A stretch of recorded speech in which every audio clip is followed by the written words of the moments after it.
Hi everyone, in this video I am going to show you how you can make the shadow flow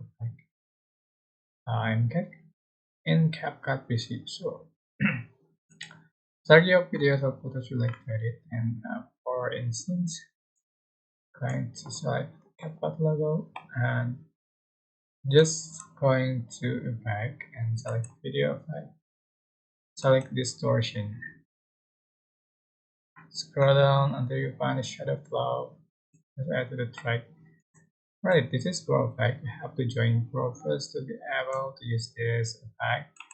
Click on the effect and appears the option right here. Change body filters, strength, noise,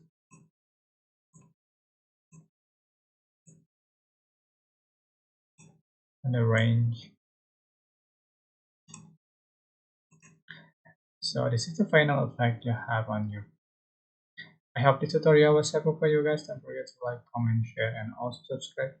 If you have any questions, please type in the comment section below. Thank you so much for watching.